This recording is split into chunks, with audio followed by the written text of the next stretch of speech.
Welcome to The Fountain with Ellie Thomas. The fountain is an image that I use in my work often to speak of our multidimensionality, to connect with the life, the living water flowing within us through mind, body, spirit, heart, and all. This show is a place where we explore it all, where we tap into wisdom that has surfaced through pain and joy and the fullness of our journeys. This podcast is a place to come and remember, to sink back into the living water that flows within you and to be guided back to your fountain, your fullness, your wholeness, and how to be with that as we navigate living as divine humans in this wild, wild world and this wild, wild journey. I'm so glad you're here.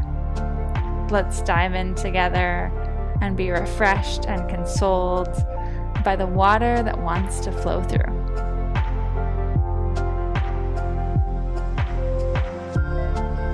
Welcome back to the fountain. This is officially episode 10. And wow, it's been a little over 2 months of sharing with you in this way, of hearing from you, of how the episodes are landing in your heart and in your life. And oh my goodness, what a gift. And for the 10th episode, I'm sharing with you a very raw and beautiful, deeply heart-connected conversation that perfectly exemplifies and taps into what the Born Through Grief journey is.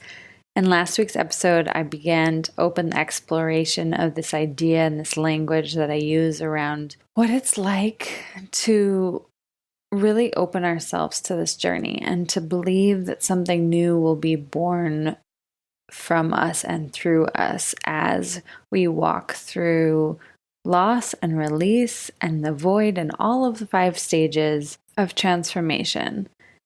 And as I mentioned in the very first episode of The Fountain, when the podcast first came through, kind of knocking on my energy and being like, hello, it's time, I thought it was a grief conversation or a grief-focused podcast. And I was planning on naming it Born Through Grief. That obviously was not the fullness of the vision and the equation. And there's a lot more that has become of this. But as soon as I knew that I was going to have a show talking about grief, my guest today, Laura Thomas, no, we are not related. We just happen to have the same last name, deeply soul connected potentially.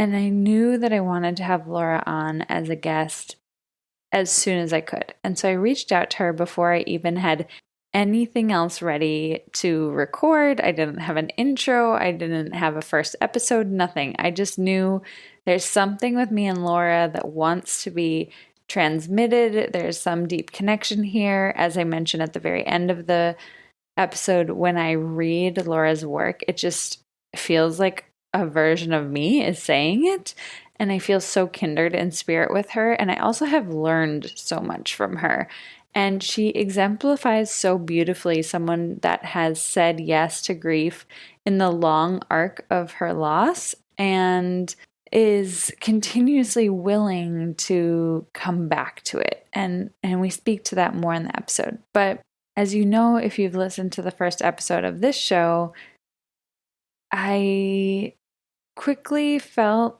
like our conversation was incredible, and yet there was so much more that wanted to be said. And so I've been sitting on this conversation, on this recording since May, knowing that at some point in the journey of the podcast, it would be shared. And last week, right after I shared the Born Through Grief intro, or the like sharing on what that language is and what the energy of that is, immediately after this episode with Laura just started knocking on my energetic door saying like, okay, it's time to share this, partly because this episode exemplifies and deepens into and adds context to and just opens even more of the energy that is available through Born Through Grief. Laura is so eloquent. She says things that I can't find words for, but that I can feel. She says it so punctually and yet soft, strong and fierce, and yet supple and subtle at the same time. And so as soon as I heard that knock last week, I was like, oh yes, this is the perfect moment. We're deepening into and playing into a greater understanding of the Born Through Grief journey this week with Laura. What's really funny is when I was editing it, I was going back, and at the very end, there's this place where I am about to ask her about acceptance. And we never specifically talk again about acceptance, but when I was listening to it, I was like, wow, that is so fascinating that right now I'm really feeling the call to playing with opening these spaces for grief and emotions to flow in community, and then also sharing more on embodied acceptance. And this is the perfect segue before we get to the interview to give you a little announcement. I have decided to reschedule the Embodied Acceptance workshop for a later date. I believe it'll be in the first few weeks of November. I will be back with that information soon. And that's partly because I had so many people reach out and say that they wanted to be part of it and couldn't make the date.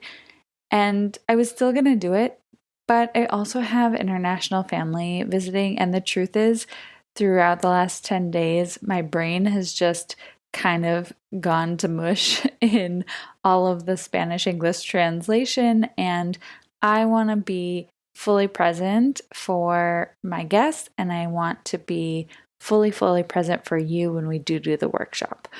I've also been really feeling called to doing another grief and emotion flow workshop before we do embodied acceptance. So if you missed the first one, which was so intimate and beautiful, there will be another one coming very soon, and I will update you soon about that. Okay, I don't want to keep you from this conversation with Laura much longer. I just want to say one more thing. And this episode also serves as such a beautiful reflection for me, hitting episode number 10 and looking back at where I was 6 months ago and feeling so different as I listened back to myself. This person that was speaking there felt so just gleeful to connect with somebody else around this, and I have been able to deepen into myself and my journey even more in the last 6 months. This summer was a really hard grief time for me, and I was in a little bit of a void space again, and everything was seeming pretty dark. I was just really dancing with the unknown of, I'm not sure what's going to happen with the podcast. I can feel it there, but something doesn't quite feel right. I felt just this really intense blanket of grief that I needed to be sitting with almost every day. And it was not fun a lot of the days. And now, being a few months out from that and re-listening to this episode, I can already hear in my voice and feel in my energy how much that time of being with my grief and open to my grief and surrendering to it again and not resisting it, or at least every day coming back out of resistance with it. If I started the day in resistance, I can feel how all of that just deepened me into more maturity and more embodiment of this journey even more. And that feels important to say as this is talking about a Born Through Grief journey. And it's important to know that we can take steps out with things and grow and transform and hop timelines. Like, I literally feel like I'm a totally different embodiment of me than the person that I picture when I listen back to this episode. That does not mean to say that there isn't a lot of beautiful things said and shared here. it's just a really important reminder that when we're on these born through grief journeys, we can feel the same and like nothing is changing. And yet there are certain markers or markers in the sand, as I like to call them, that we can look back on and say, oh, wow, I really have continued to evolve so much and connect so much and ground so much more into myself here. And this was a beautiful practice of that for me. And so I'm sharing it with you as the 10th episode, partly in a celebration of just the podcast. This is the first interview I've shared, but also in a celebration and kind of in a statement of we continue to be in the evolution and in the becoming of ourselves as we continue to say yes to this journey, even when the grief is unexpected, which Laura also speaks so beautifully towards here. And without further ado, Laura Thomas is a writer, TEDx speaker, and the founder of Next Level Story, where she is a professional editor and ghostwriter. After graduating, Laura wrote, produced, and performed a one-woman play about her brother's loss to suicide, which she toured around the U.S., hosting discussions on grief and healing. Her first book, The Magic of Well-Being, A Modern Guide to Lasting Happiness, distills masterful advice for living a better life, and her upcoming memoir shares her evolving journey with loss. She works with aspiring authors to overcome internal barriers and experience the power of telling their story.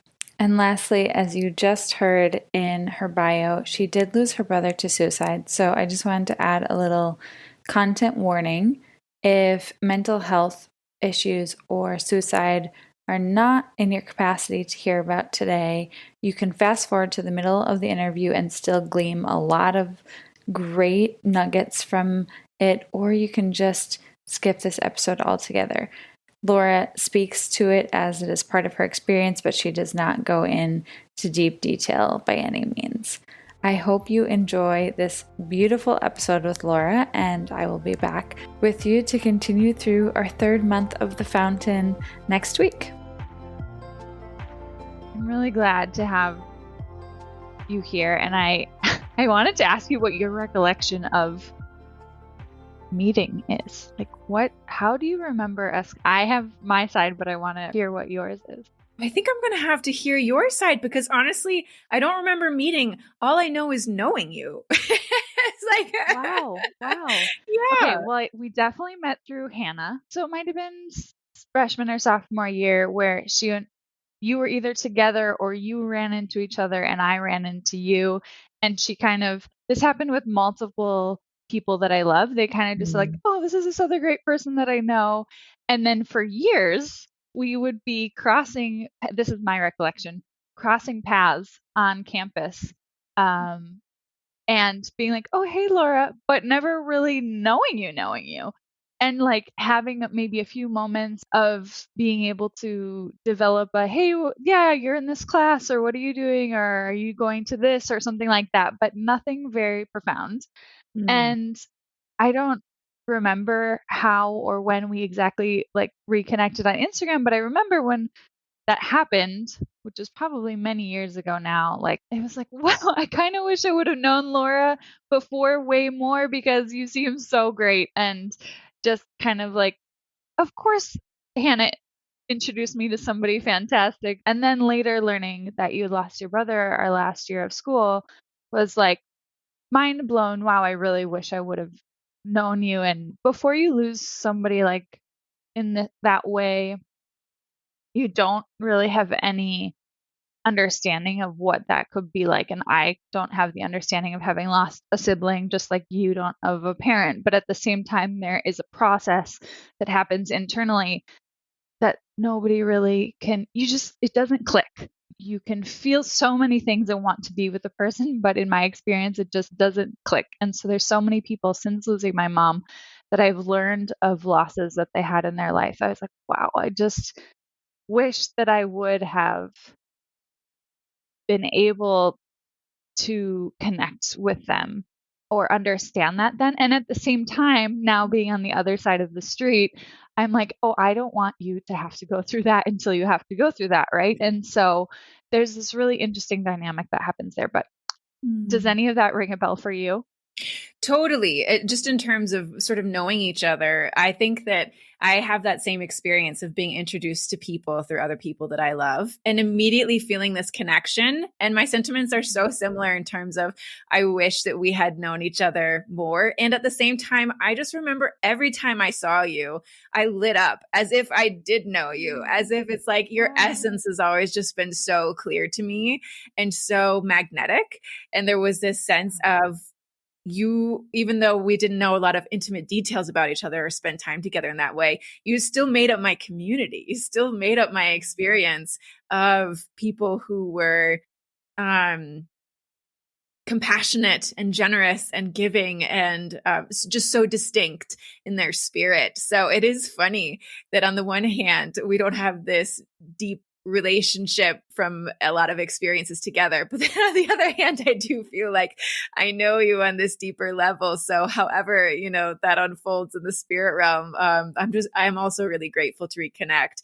And just in terms, I so resonate with what you're saying in terms of exposure to grief and being able to connect with people around it. I remember for myself that senior year when my brother, he was in the hospital for a long time before he died. And I felt so disconnected from my peers because a lot of people didn't, at least in my circle, this isn't to say that there aren't young people who don't know grief. There absolutely are.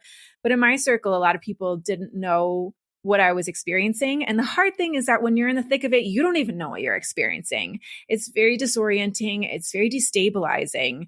And I felt myself distancing from my peers and living kind of in this in-between world that can often be a result of a living grief where there's sort of this extended period of you don't know what's happening. It's a lot of trauma and chaos in the moment, and you really can't get your feet beneath you and make sense of it. And at the same time, I also want to honor that even as somebody who has lost a dear one and has done a lot of work around grief, there are still times I find myself fumbling to be there for other people. It's not baked into our society. A lot of us don't have the skills and the knowledge and the tools to know how to show up for each other. And because our grief journeys can be so different, I still sometimes feel like a novice in terms of knowing how to support somebody else. And all I can often offer is just my presence and my love, or if they're in person, a meal, those kinds of immediate things. But it is a difficult thing to navigate, and nobody's given a rule book that makes it really clear. I'm so glad you said that. First of all, thank you for mentioning having felt my essence early on. That's really beautiful to just know that that was there. A lot of moments where I reflect back on, I was definitely fully me in many ways. And at the same time, there was so much of me that I wasn't in touch with, where now as I'm more in touch with those parts, I'm like, who was I to other people? It's hard to see yourself in those moments looking back, especially as one maybe has the opportunity to come more into their fullness with time, which I gratefully have. And so thank you. That's beautiful to receive. Mm-hmm. And I also just am really glad you mentioned that. My sister has said to me a lot of the times around how awkward and hard it is to know how to support somebody else. And what I've, even now that we know the pain on a different intimacy level than we maybe did before. And what I always come back to is yeah, I mean, absolutely every experience is so different. Your relationship to the person is so different. What happened is so different, which often doesn't matter. Sometimes it does, the layers of trauma related to the situation are very different. We often talk about with my sister how somebody who is maybe her age when my mom was re-diagnosed the third time with cancer, which she was 23, I think, and I was 27, turning 28. For somebody to have that experience at that age for the first time in their life is very different than it was for us to have that experience for the third time in our life, and what that created for us, and then how the process of relating to all of the pieces that were to come were. And it is really confusing. And sometimes very lonely, right? Very often very lonely and very I love that you use the word destabilizing. I definitely felt very destabilized by that and still do sometimes. I also love that you use the word presence. Mm. I think presence is like the piece that it like helps it all just find whatever's needing to happen. Um, and yet asking for somebody's presence feels really tricky when you're in the vulnerable place, because if you don't have, uh, well, I think in society we often like don't put an emphasis just on presence. We put an emphasis or what can we do for somebody or what do they need, which are really important things because I did need those things. And at the same time, when I think back to what I really, really wanted that I didn't know how to ask for in those like really critical early moments was I wanted a friend on my couch with me, crying with me. I probably wasn't going to be able to speak. They probably weren't going to be able to either. Maybe we'd turn a, a dumb show on afterwards or something like that. Or maybe I'd just fall asleep and they'd give me a kiss on the cheek and come back the next day. So, like in the ideal world of now looking back, what I wish I would have been able to ask for, and there are many reasons that I couldn't ask for that or didn't have the awareness to. There's the destabilization on top of it. And then there's just like all the reasons of life and COVID and everything for my situation that prevented that. And so I love the word presence and just being able to gift that to people of just your presence is probably the biggest thing. And for somebody that might be in a vulnerable grief place at the moment, just being able to ask for presence. And wow, I think people probably did suggest that to me, but you have to hear it so many times because you just are destabilized. Yeah, I think there's so many interesting dynamics at play with this too. And one is that fundamentally, being a human means being limited. And I think that that can exist alongside abundance, alongside having a capacity that far surpasses what we can imagine. But at the end of the day, we do have a limited amount of internal resources, whether those are emotional resources, physical resources, time resources, whatever. And when we do the things that are the check off to do list for showing up for somebody in grief, it makes us feel more productive because that's how we've been taught and trained to operate in society. It starts, really young and with academia, and we get celebrated for the things that we do rather than who we are and how we be. Yeah. My mother-in-law has recently been diagnosed with lung cancer. And my husband immediately went to be there. She had surgery and started chemo. And he kept saying to me, what should I do? Like, you're the expert here. What are your recommendations? And I was like, honestly, all you need to do is be there with your physical body and as much emotional capacity as you can be. The body is, I believe, so intelligent. It knows how to protect us. It knows how to process grief if we allow it. And it will give us what we need in that moment. But often what we bump up against are our frustrations with our own limitations. Because at the same time, to metabolize grief in the body is something that is draining. It takes time. It has its own circuitous, very nonlinear journey. And I just want to emphasize that it is so common to feel like it's just not enough. It's not enough to be there. It's not enough to turn on a stupid show. Like you're supposed to have some kind of solution. But grief has no solutions. It has no timeline. It's not something to be fixed. It's something to be experienced. And I do think that you're so right that what our hearts yearn for is just that person who can lie on the couch with us and turn on that show or binge some ice cream or whatever it is that we need in that moment to like literally just be a messy human and not feel like anybody is asking us to change. Because sometimes when we show up with action, there's also this sense of like, well, this is going to have some kind of outcome. This is going to have some kind of resolution on the other side. And the worst thing that we can do for people in grief is have an expectation of this quote, like, get over it. And a lot of us internalize that message, whether we hear it vocalized or not, that we think that there's something wrong with us if we're grieving for I've got a girlfriend who lost her dad 2.5 years ago. Like, to me, that's very recent. My brother died Right. almost, 12 years Yeah, I want to ago. talk about that because Yeah. I'm And a she's little like, over 2 years. yeah. And she's like, I should be over this by now. And I'm like, what are you talking about? What is there to get over? Love? We never get over love. We never get over grief. These things just continue to unfold and manifest. And then the other thing I wanted to say in relation to kind of this showing up for people is that it is difficult to be the person experiencing grief and have to navigate who the right person is to ask to be there for you. Because relationships can dramatically change through the portal of grief. And it is hard to learn that some people simply cannot occupy that space with you. And it's not your fault and it's not their fault. It's its own unfolding process. But there are some people who will be the right person to just be there. And there are some people who will be deeply uncomfortable. And if you're somebody who is accustomed to being a people pleaser the way that I am and kind of taking care of other people's energies, it's a big shift to ask somebody to be there when you are going to take no responsibility for their own experience. You're not going to modulate yourself. You're not going to make yourself, you're not going to put on makeup if you don't want to. You're not going to apologize for your tears. You want the person who doesn't need those things, who can just be there with your raw experience and can hold space for it. And sometimes that person is not who you think it is. And sometimes it's a beautiful surprise in terms of who can show up that way.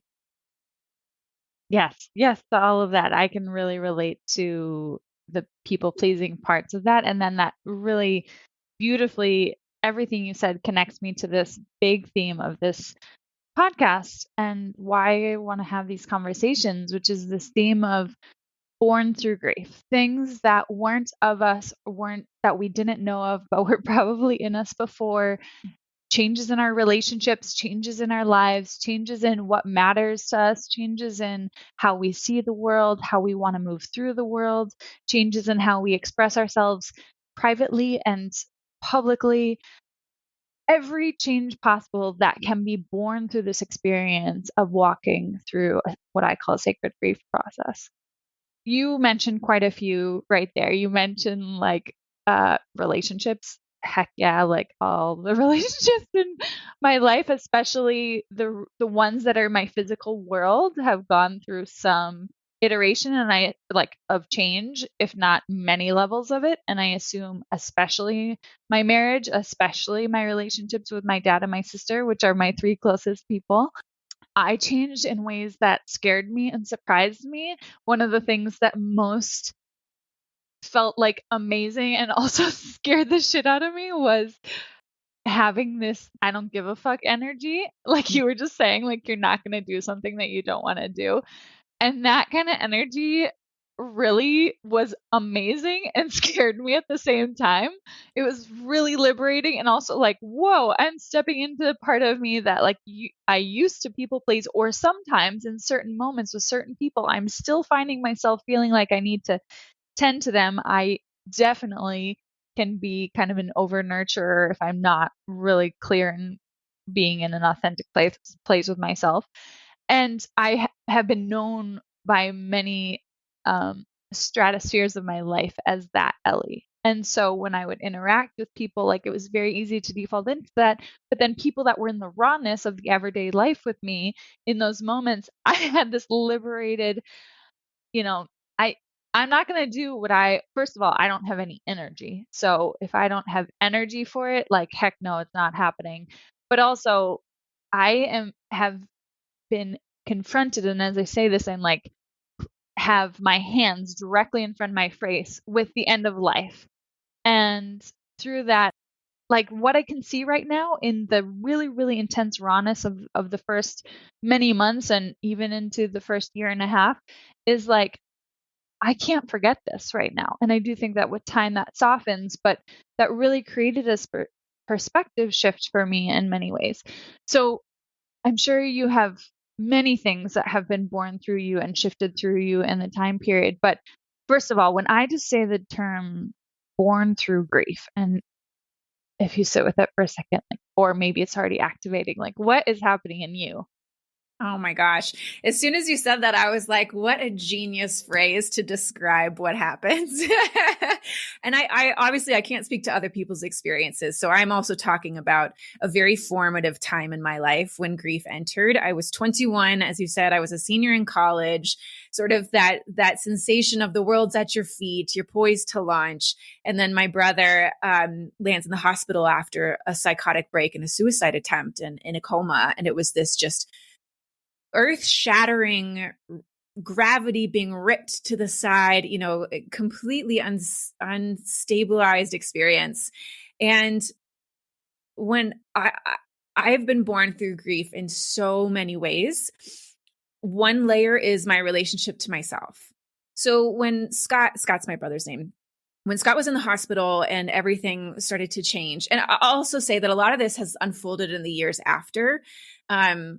Grief for me has been transformational, but I don't want anybody to think that that means that if you're in grief, you should be feeling some kind of like epic, enchanted, somebody waved a wand and like you're transforming to a ball gown. No, oh my gosh, it's so messy. It's so chaotic. It's so painful. Not always in a bad way, I also want to say, but what it really did is that it highlighted for me the foundation on which I had built my life.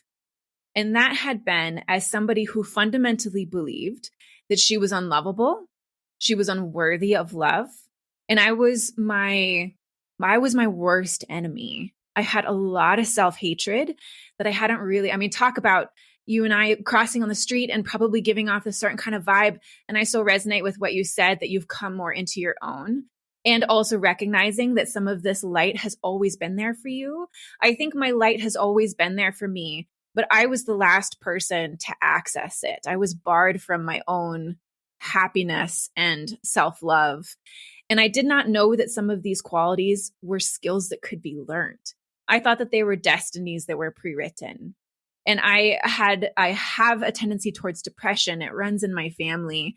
And I think the ways in which I saw my family treat depressive symptoms was very demoralizing. And it had this relationship of believing that there was something wrong or bad or unfixable if you were depressed. And and that wasn't the intention, of course, these were the subtle undertones. And I internalized a lot of that and made myself the problem. And the one person who was the light in my life was my brother. So what I didn't realize about my own developmental dynamics was that I built my sense of self around him because he gave me the things that I longed to give myself: acceptance, love, an inherent belief that I was capable of anything I wanted to accomplish. And when he died, I think a lot of people can relate to when you have a close relationship with somebody who dies, you lose yourself. You lose the part of yourself that you built into this world, shaped by them. And that shape will never be regained. It can be reformed. It can be rediscovered in new ways. But there is a shattering grief, not only of losing the person, but of losing an essential part of yourself that you didn't know that how much you relied on. And for me, it began this very long journey of acknowledging that there were two paths I could go down. I could either continue down this path of intense self-hatred. And as you said, when somebody dies, death becomes really close. There is no escaping the fact that death is integral to life in a way that a lot of us manage to sort of ignore or pretend like it doesn't exist, which again is like, okay, this is nobody's fault or anything. But death suddenly is deeply woven into your life. And I felt like that if I continued down that path, nothing good was going to come from it. And then the other path was to find all the things that my brother saw in me, in myself. And so began this long journey of self-love and self-compassion and self-forgiveness and happiness, and seeing these things as choices that could be made and tools that could be cultivated in any moment, rather than some people were inherently gifted them and others were denied them. That was a self-limiting belief that I had allowed to play out and keep myself in a place of victimhood. So that is one way in which I have definitely been born through grief, is that I allowed myself back into my life. I no longer pushed myself to the margins and made myself an unfixable problem. I said that there's no way to honor the legacy that my brother gifted me without bringing myself into the very center of my own healing journey. And then I'll also say that his passing and my birth through, I just love that language, birth through grief, has also led me back to creativity and kind of this sense of what really matters. I think that loss and grief, it's so easy to go down the path of nihilism, which I did for many years, thinking that nothing matters, everything, everybody's going to die. Why are we worried about these things? It can turn you a little rough around the edges. And I was there for a little bit. And then I realized that that's also not a sustainable way that I want to live. And so then you start asking these deeper questions. What's important to me? What matters? If my time on this earth is short, it could be gone tomorrow. What do I want to put at the center of my attention? What do I want to give my devotion to? And to me, devotion is not necessarily some spiritual thing. It's actions. You demonstrate what you're devoted to through what you do every single day. And that, my brother had always been creative. He was an actor. I'd gotten into acting through him as well. And beneath that is a real love of storytelling. And I realized that there was this juxtaposition of healing through storytelling. That it was something that I had always been drawn to, but never knew that I could participate in that. I always thought I was a bad writer, and the teachers said a couple things and they stuck in my head, all of this. And then suddenly grief has a way, as you said, kind of like not giving a fuck. It liberates you. It liberates you sometimes from some of these strict standards you put on yourself, and you realize that actually I can throw these off and I can go whatever path that I want. So I feel like my life has become my own. Love has become the center of how I want to treat myself. And the choices that I make are oriented around what I believe is important, which is ultimately connection and healing and being in this human life together, because we're all we've got. Wow. So beautiful.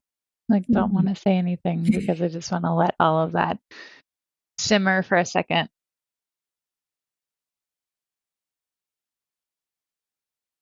I'm wondering when the moment that you felt the switch from nihilism to possibility and nihilism to devotion and to, wait, what does it really mean to live my life for me?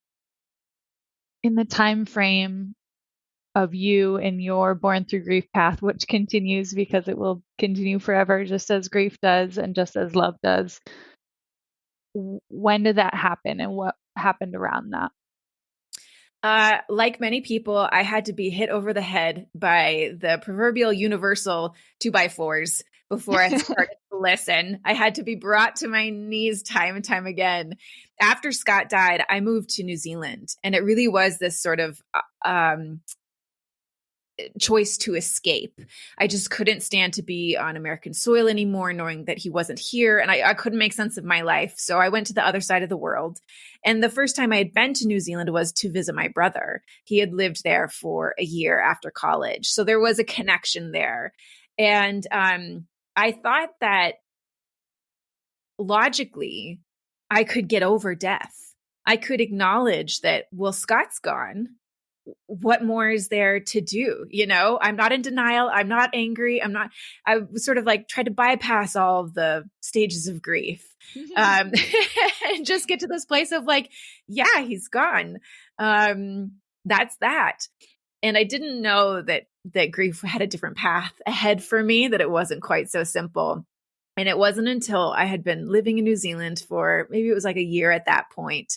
And my health slowly started to decline. I was suffering from indigestion. I had bruises on my body from mountain biking that weren't healing. I couldn't sleep well. I was lethargic. I couldn't remember what I had for breakfast. There were all these physical manifestations that was taking me to doctors and herbalists and acupuncturists and Chinese medicine practitioners, and sort of, again, looking for that fix. What is wrong with my body?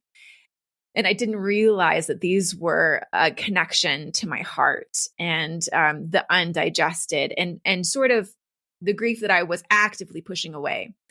And it wasn't until I had an accident where I got hit by a car on my bicycle that I broke down. I remember lying on the pavement and having these flashbacks, almost in kind of a post-traumatic stress disorder format, to the hospital, and my brother being there and seeing him in some really difficult situations. And I feel like that had to flood back into my life and show me that you can't run away from this and there's more to be done. And so at that point, I think I was just so desperate. I was in so much pain that I had no choice. That's really what it felt like. And it so began the very slow journey of turning towards this. And it wasn't easy and it wasn't straightforward, but it just started with a conversation with a girlfriend. I had gone to work like a couple days after the accident, and my leg is all locked up and I'm limping. I was a breakfast chef in a cafe, so I'm trying to like serve people bacon while I'm in excruciating pain. And I finally texted a girlfriend and I said, could you come to my work? And I took a little break and I hobbled my way outside and I sat down on a table with her and I just said, I'm not okay. And I'm so afraid. I'm so afraid to walk this journey. I'm afraid it's going to break me. I'm afraid I'm never going to find myself again.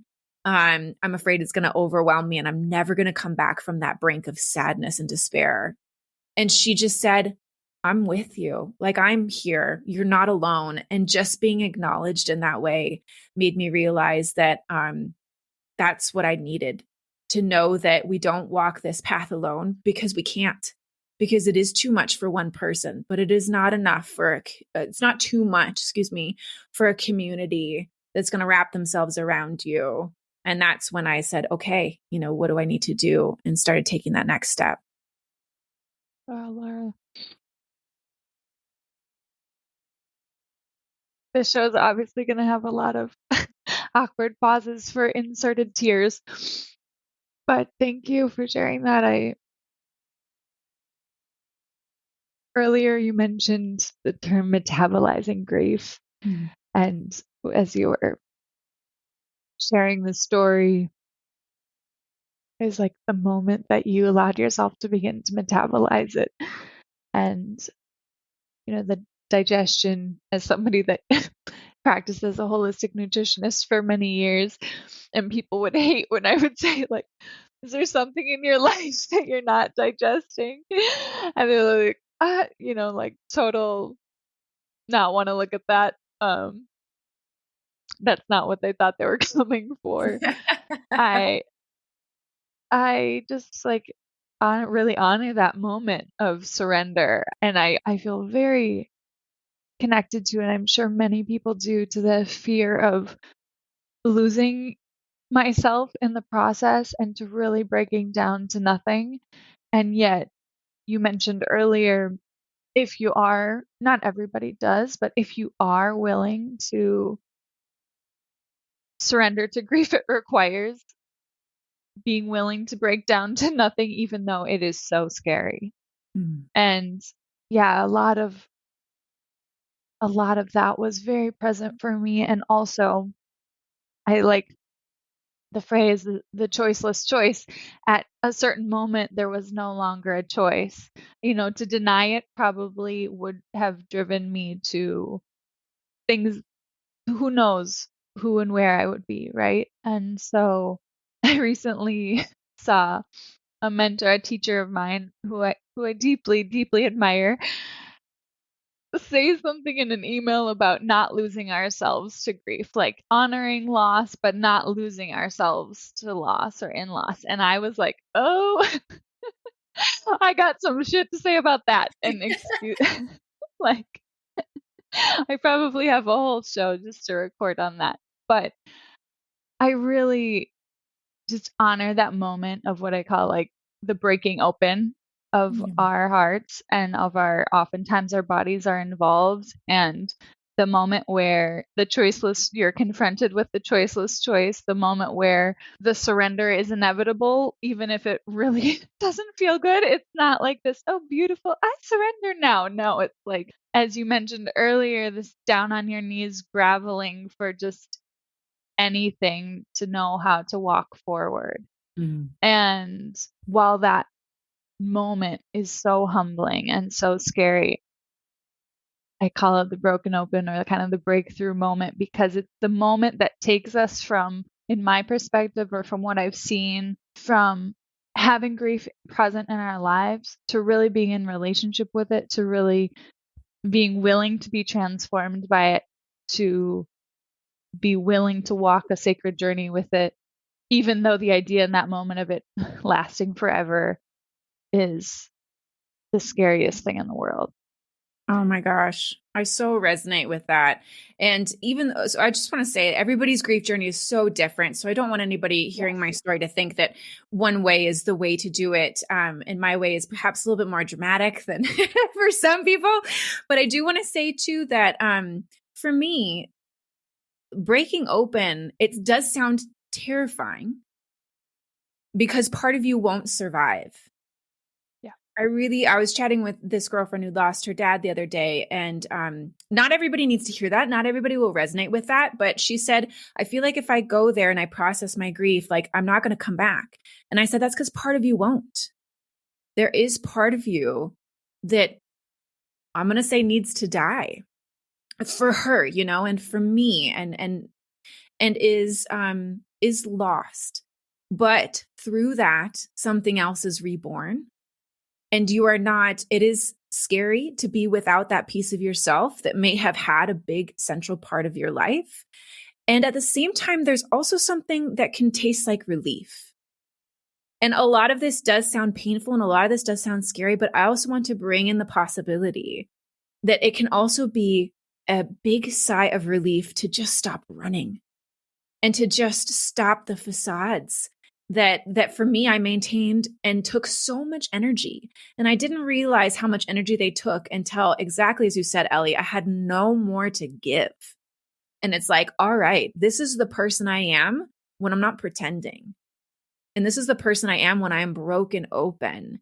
And the hole in our heart where the pain escapes is also the same hole where the love comes in. And I just want to name that there is an intimate relationship between pain and love, and they don't happen without each other. And there are times where being in an intense experience of grief was some of the most exquisite tastes of life that I ever had. I was more present than I ever was. I was more at peace than I ever was. Even if I was crying or even if I was feeling that ache, I felt more unconditional love than I'd ever felt before. And you did mention that being closer to your grief right now, there is this intimate connection to it. And with time, for me, that has faded. It comes back sometimes, and sometimes I almost miss it. Not like I want to welcome more pain into my life, but there's something that makes life look utterly clear when you're in grief. And it actually, even though it feels very nonsensical, things actually make sense as well, because you no longer have the energy to invest in a lot of these constructs that we build to scaffold and hold up our lives. It all collapses and you just see things as they are.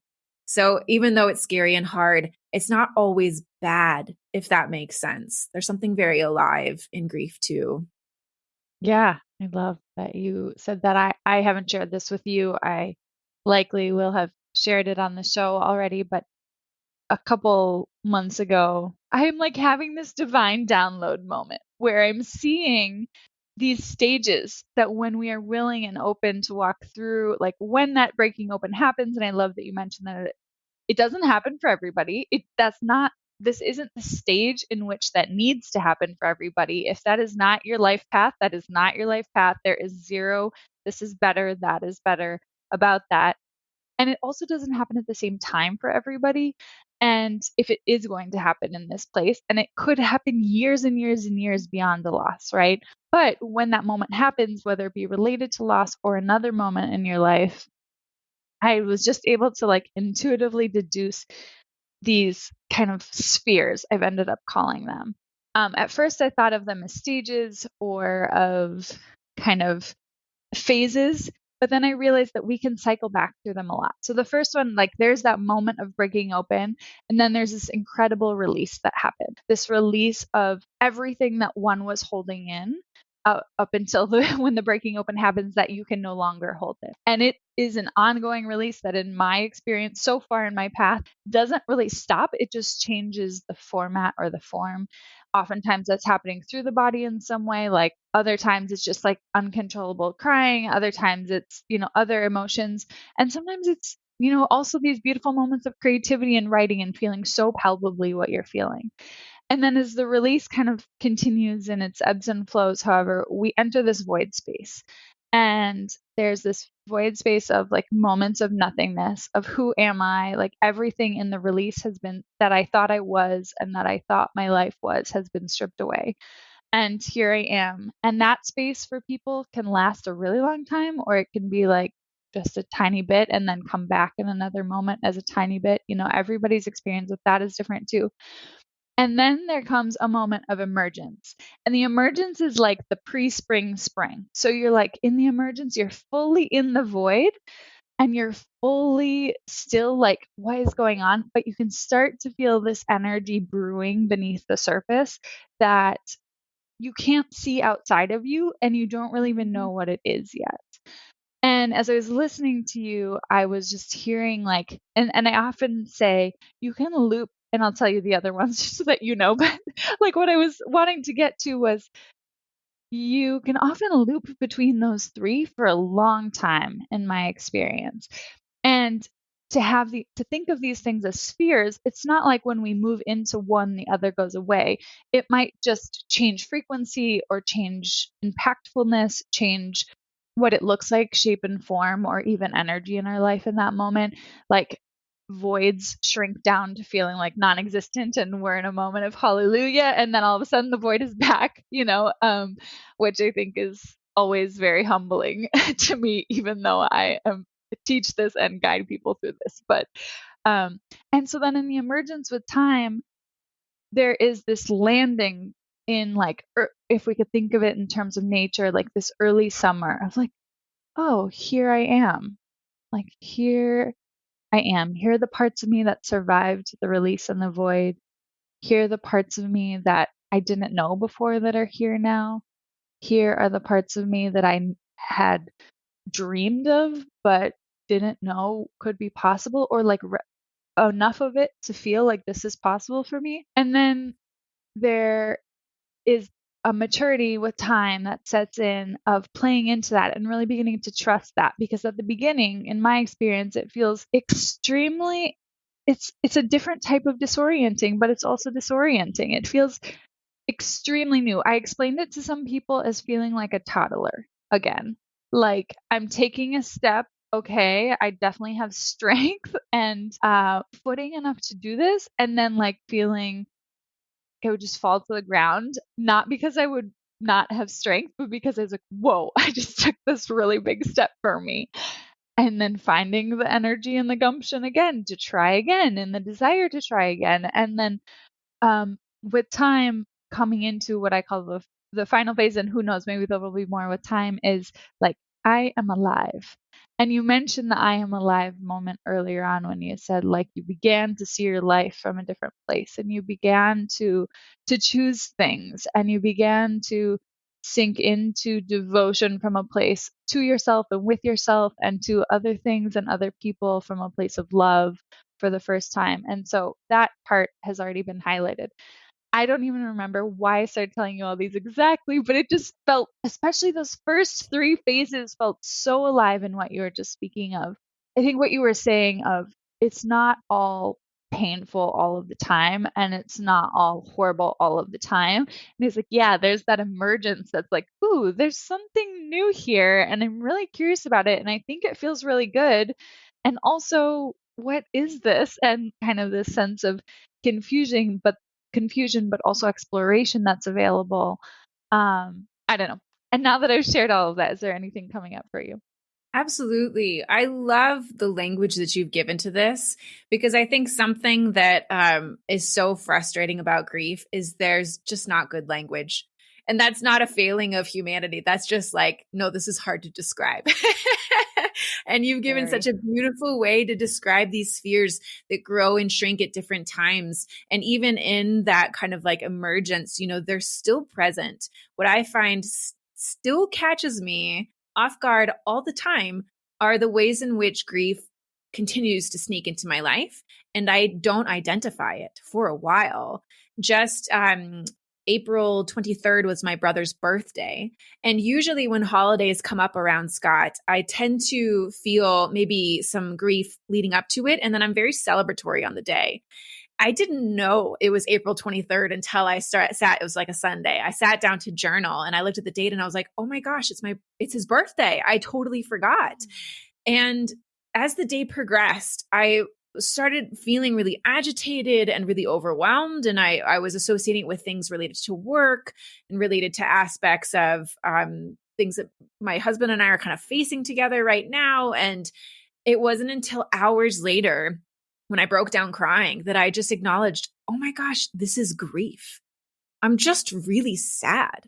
All these other things are true, but I was siphoning off the energy of grief into those receptors. But really at the end of the day, I was just really sad. And it's been years since I felt really sad on Scott's birthday, since that has elicited that kind of emotion. And even now, I'm still brought to my knees by it at times. And I'm still completely surprised. And I still don't always know how to name it, because grief wears many faces. And those three spheres that you described in the language you used, it can feel like a void. And it can feel like that sense of, I can't make sense of anything. I don't know who I am. I don't know what I'm doing here. None of it feels connected to anything.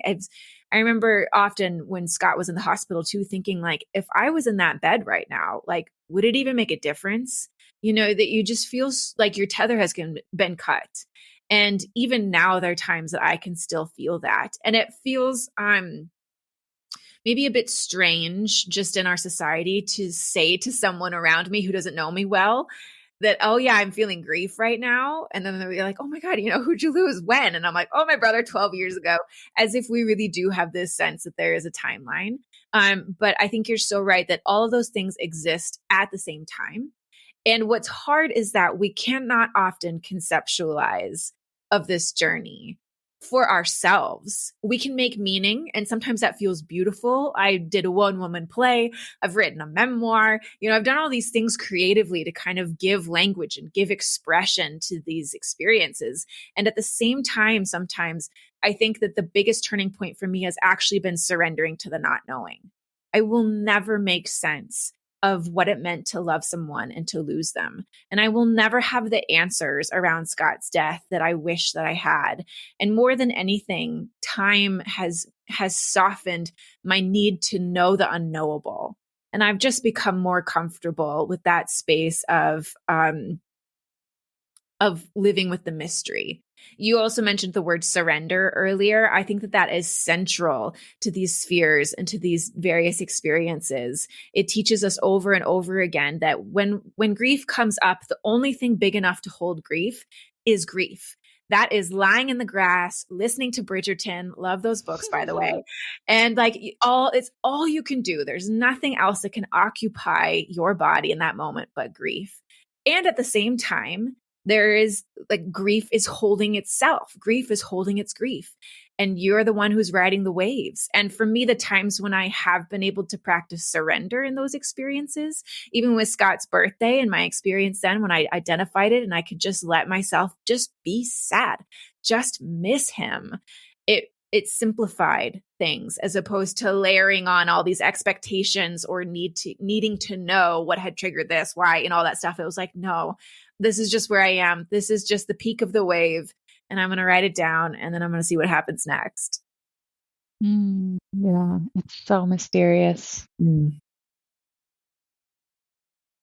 so mysterious. And I wanted to go back to talking about the difference of being 2 years out versus 9 years out or 12 years out. And you brought up how in the world, it's not normal to say, oh, I'm experiencing grief right now, or, oh, hey, grief, here you are again. Oh, that's not what I wanted, which is usually how I feel about it at first. I'm very, what I call crunchy around it for a while. And I love that you say can't even notice it. I can't even identify it and my sister and I have talked about this a lot. And I feel like I'm hyper aware of it and people around me like, oh yeah, this is grief. And then in myself, sometimes again, feeling smacked in the face by the grief 2x4s that you mentioned earlier, but, or the cosmic 2x4s.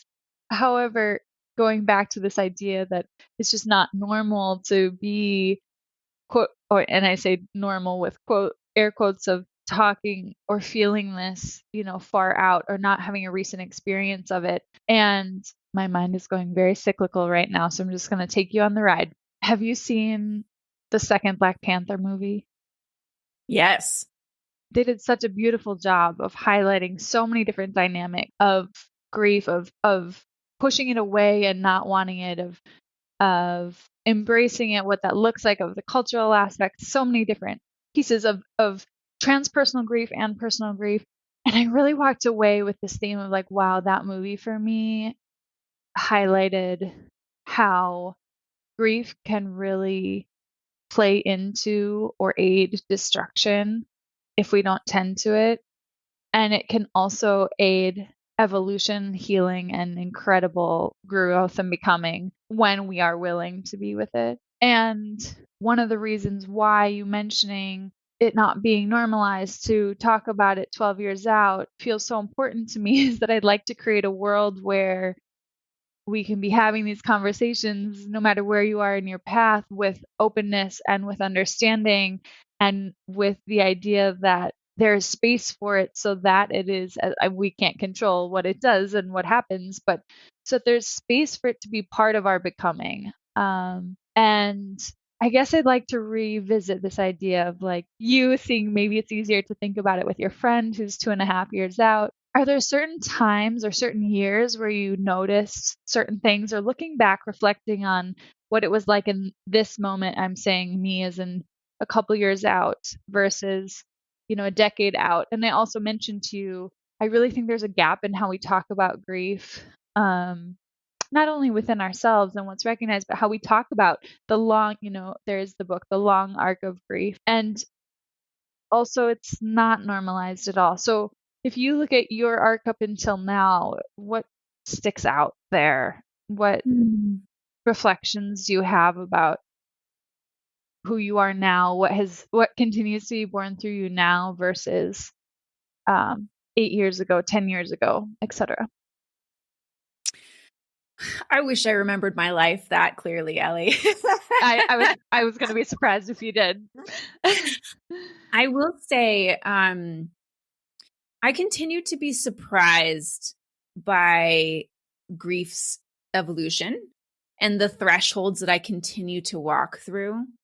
Early on, it felt very acute. There was this sense of nothing else existed. Like you said, you are hyper aware of your grief. I remember being in that place of being just hyper aware. Everything was seen through that lens in one way or another. That was, sometimes it was the nihilism, but it took other forms as well.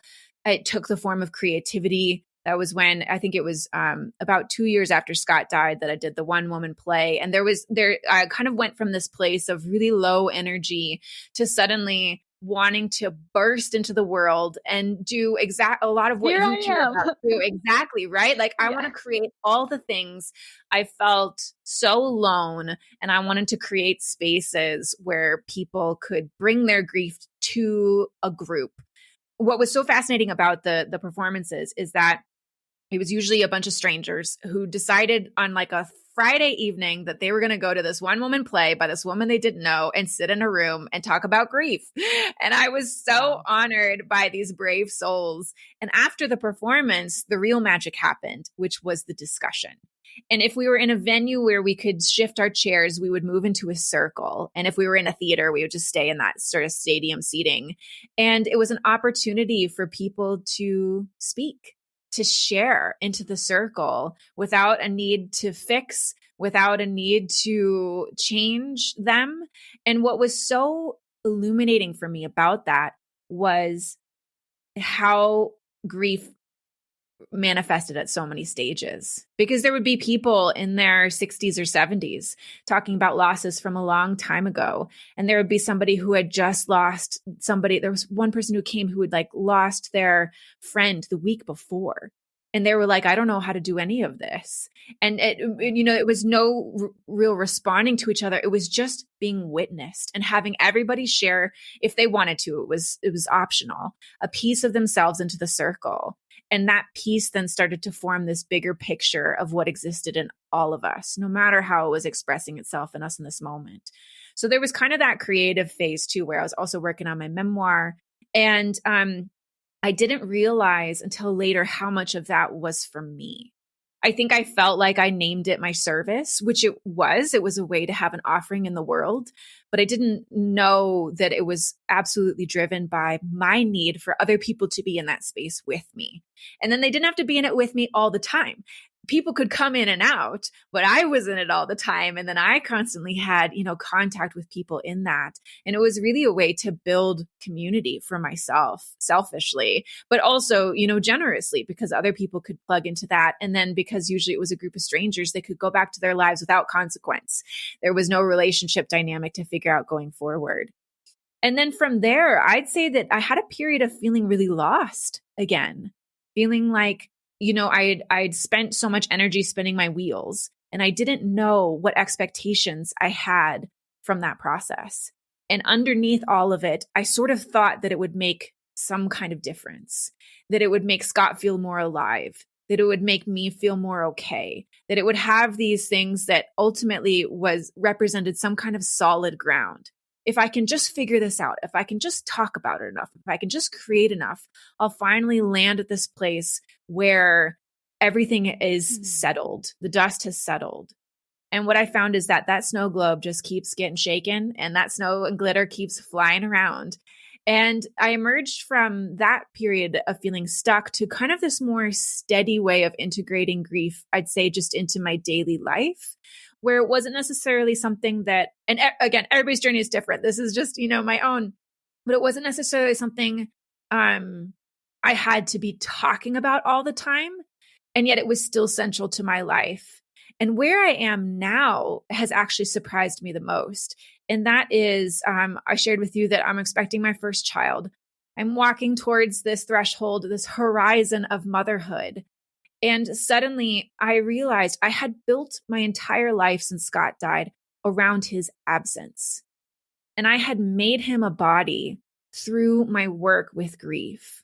And that felt very wholesome to me. That's not necessarily to say, that there's something inherently sad about that. That felt like what I could do, what I could offer. And now I'm being asked to build my life around a presence, this little being that's coming into the world. I was recently at a silent meditation retreat with this community that I've been a part of for 10 years. They saw me 2 years after Scott died, and they've kind of raised me. It's a lot of retired people and then a sprinkling of young people. And I'm sort of, have been there, and they've seen me through a lot. And I was saying to them that I didn't know how hard it would be actually to say goodbye to this phase of my life where I have kept Scott alive myself. And now I feel like I'm gifting him back to the world so that I can be here for this other being. And I will always do work with grief. And I am still writing this damn memoir. It's been 10 years, and one day it will be published. And I have other ideas for creations to bring grief into community. But I have a feeling that's going to be different. And I have had my own mourning process of that. And for me personally, too, my relationship with Scott, it took a while after he died to find him again, if you will, in a spiritual way. And to find not the person who had died, but the person who was my brother. And they were different people at the end of his life. And when I found him, it's almost like his voice has lived in my head. I've been able to plug into him, ask him questions. I do written dialogue with him. And since I became pregnant, I can't hear him anymore. And that was really scary for me. And then I didn't feel like he was gone. I didn't feel abandoned, but I felt like he was just stepping back so a new reality could be born. And it's been hard. I won't lie. This is another threshold for me that's unexpected, and it's been hard. And I do just briefly want to share with you, because it's kind of related to this long journey of grief. At this silent retreat, we did this ceremony that was oriented around essentially a funeral service, but we put ourselves in the funeral service. And what we did is we went around and everybody said their name, full birth name, date of birth, where they were born, and who they were preceded in death by. And again, most of these people are now in their 70s, some in their 80s. And there was not a dry eye as everybody named the people they've lost. And for some of these people, they named parents that passed in a typical time frame, what we would kind of expect. And to see the pain of losing a parent, no matter when it happens, even if you're in your 50s, even if you're in your 60s, again, represents that depth of love.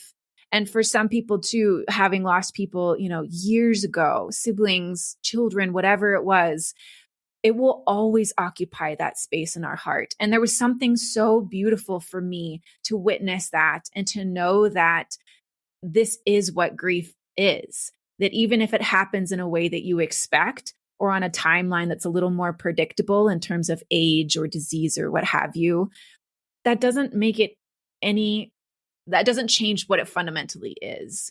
And I wish everybody who would want to have that kind of experience that they could hear a community name the people that they've loved and they've lost, and they could just witness those noble tears and know that this is healthy, this is normal, this is human. What a beautiful ritual. Thank you for sharing all of that. I think you answered many of my curiosities. When you told me that you were expecting, I was really curious and planned on asking you afterwards what that was like for you, because it's a big fear of mine. And I also am very curious about, just to end our conversation and in no rush, but I know you have a connection, or you find yourself as a student of Zen teachings, and I don't know if this was the community you were speaking of, but I was curious how that came about and what that has offered you, what that's been like for you. Let's circle back to the pregnancy. I want to dive in a little more with you related to that. But yeah, the Zen community, that was this group. I had a Zen teacher for these 10 years, and this community, the word is Sangha, this community of people for 10 years as well. And that was another breaking open moment for me. It was when I was living in New Zealand. I'm pretty sure it was after my car accident and I had healed more. I was dating somebody at the time, and I was still in that place of saying, I'm just so lost. I was finally facing it, but I was lost. It's not like you face it and then suddenly you find yourself and it's all hunky dory. The journey begins and you strap on your backpack and it's got all this weight in it and you start going through the muck. And I said to him, I don't even know what to do. I don't even know where to start. I don't know what to do. And he said that he had gone to this 10-day silent meditation retreat. And he recommended he was like, I don't know, maybe you should go and see what it's like. And I had no idea what I was signing myself up for. 10 days of silent meditation is a lot. I had never meditated in my life. And essentially, what you're asked to do is sit and observe who you are, and observe all your thoughts that go by, and observe all your emotions, and watch how they come and watch how they go, and watch how much suffering we create within our own container when absolutely nothing is happening. There's no stimulus we can blame it on. This is just our own psyche and its own crazy hamster wheel. And at the same time, even though it was really difficult and I had a lot of emotions that were coming up, it felt difficult to withstand the waves. At the same time, I felt like I was touching into something that I had always known and I was just remembering, which is that beneath all of that activity, there is something core that remains, and it remains beyond grief, and it remains beyond sadness and emotions, and it remains beyond thoughts, good thoughts, bad thoughts, my thoughts full of self-hatred, my ones that yearned for a different kind of reality for myself. Beneath all of that aspect of my personality, there was somebody deeper, and she was unwavering. She was the ground that I had longed for and searched for. And there was a way to rest into her. And I feel like that started to give me personally on my journey a tool that I could harness. And it was one that fundamentally just came back to accepting life, not passively rolling over and revealing my underbelly to life and saying, here, do what you will, but instead this awake engagement with what is. I was stopped running from all of the things that I was running from. And I stopped grasping for all of the things that I was grasping for. And I just started to investigate what's here right now. And I was surprised through the guidance of teachers. This was not a journey I did alone by any means, to realize that what was available to me in every moment was way more than I gave myself credit for. And it was this capacity to be in love and to be in active, engaged acceptance, and then to use that as the point from which I could make choices that felt most appropriate or most aligned with what was going on. And I think that practice of meditation has given me the tools to meet grief again and again and do exactly what you said, which is to say, hello, old friend. Here you are. Here we are. All right. What's Laura, coming you up? just put into the most brave journey the ability to be with ourselves in our fullness, which includes all of these parts and pieces. You put these beautiful words to what that process has been like for you and what that has gifted to you, what that continues to offer you through this path, what this is a piece of you, as you referenced earlier on, that has been born through this process. And it is basically everything you said is what I hope to most offer and support on someone's journey. So thank you for offering that to our listeners and the reflection of the importance of your ability to discover how you can be with yourself and to realize your capacity is so much greater than you ever believed, and to be able to see and feel your core. So many different words for that, but I often use core, and I think that's such a beautiful, sometimes when I envision that, I just see this gold shimmering like beam of light just stemming through all of my being. And it's just like, okay, there's lots of things blocking that right now, but I can just be with each layer until I feel that again. So thank you for sharing that. It's so, so beautiful. I thought of one other question as well. So let's circle back to pregnancy, and I'm going to write down the word acceptance because that will be our closer. What were your thoughts on pregnancy when I shared that I really, it's a really hard thing for me to imagine being a parent without having one of my parents or without somebody that is so a part of me being here with my child. Mm-hmm. Even though I truly believe that my mom will be here with my child, but it's still very painful. Oh, I so resonate with that. That for me was exactly what had come up around Scott's birthday, is I broke down thinking that this child will never know him. And that even my husband has never known him in his embodied form, despite all the work that I've done. And I feel like a lot of people have gotten to know Scott's essence through my work, but I've become more aware of the lack of his physical body than ever before as I'm growing this other body. And there was such sadness in the thought that I texted my dad earlier that morning and I said, happy birthday to Scott. And he said he would have been 37 today. And he said he would have been preparing to be the best uncle ever. And I was like, Dad, you can't do this to me. And that's exactly what I felt, was that I miss him. I miss his light. I miss the person that he was to me, and I miss who he could have been to this being. Even though I feel like on a spiritual level, this baby knows Scott, and that has brought me a lot of ease, it will never fill the gap that he's left behind. For me, one of the difficult things about considering pregnancy was that I witnessed my parents lose a child. And I witnessed them lose a child to suicide, to watch their own son suffer to the point where he decided he didn't want to be here anymore. And that is part of my own grief, actually, too, is their grief, because it is it's unfathomable, the thought of losing a child. And I was talking to my Zen teacher about it once, and I said, I don't think I can justify bringing life into this world, knowing, number one, I carry some genetic makeup that doesn't have the greatest predisposition. But number two, knowing that part of being alive is suffering. From a Zen perspective, that's kind of one of these fundamental truths, is that it's not all suffering. It's not the only option, but part of life includes suffering. And it is a practice of turning towards that. And I said, how can I justify bringing life into this world knowing that it will suffer? And he just looked at me and kind of gave me this like subtle smile and a little bit of a shrug. And he said, we bend towards life. And if you feel called to bend towards life, then I hope you lean into that, because that is your own expression of hope.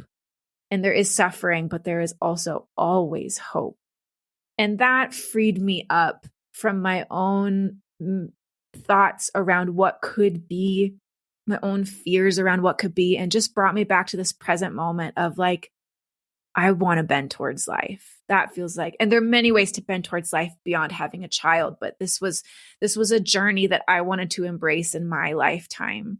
And I'll tell you, Ellie, too, that for me, my experience of being pregnant has been the biggest gift so far. And it has also lived right next to my grief, because nothing has reminded me of my grief the way that pregnancy and my experience with motherhood so far has. And in some ways, it's also that exquisite sweetness of life.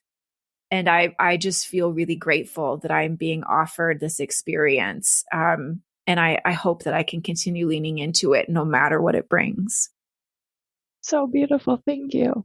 Thank you for sharing that. And bend towards life. Maybe we should just leave it there.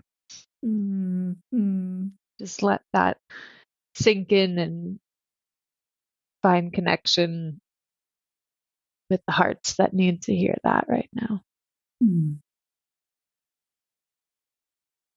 I love that it doesn't offer any justification of the difficulties or the fears or the what ifs or the pain.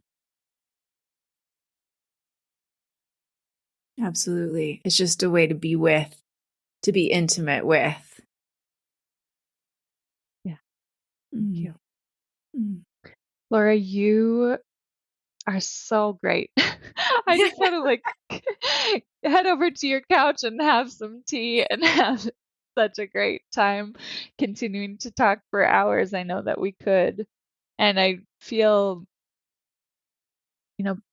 if people don't know of your writing, please check it out. It is so beautiful. So often I find myself feeling like I not so eloquently could have written something like that, probably with much more grammatical errors or run-on sentences. But the essence of what you share is just this deep, resonant yes. I think I've probably commented yes on your Instagram shares more than I've been able to comment anything else. I absolutely feel so kindred in spirit and soul with you, and I'm really grateful for the ways that you are so present to your long arc, even in the moments where you didn't feel present, like you circle back to it or reconnect. I always, mention if you if you have a long-term partner, there are often moments where you're not quite connecting, but then coming back to each other is the part that matters. And so perhaps I was just thinking of this now, but listening to you, I really have this feeling of, remembering every moment maybe isn't what matters, but being willing to come back to whatever you're called to when it arises again is the path, or part of the path, potentially. So I just really have so much gratitude for this conversation, for your eloquence, for your ability to speak to things that are so hard to find words for. And yeah, I just can't wait to keep cheering you on your journey and learning from you and whatever else is to arise. Oh, well, thank you, Ellie. The feelings are so mutual. I so appreciate you. And I'm so grateful that you are committing your sacred life energy to this work right now, because this is something that we desperately need. And we need to keep handing the torch to each other in our various ways so that these containers can grow and swell and hold more and more people who are yearning for a different path with their grief.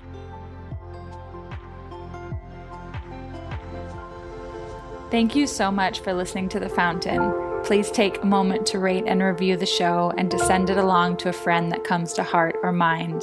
I'd also love to hear what came up for you and your experience listening to the most recent episodes. So reach out via your podcast app or send me an email. And if you'd like to book your first session or explore working together more, find me at ellieflow.com.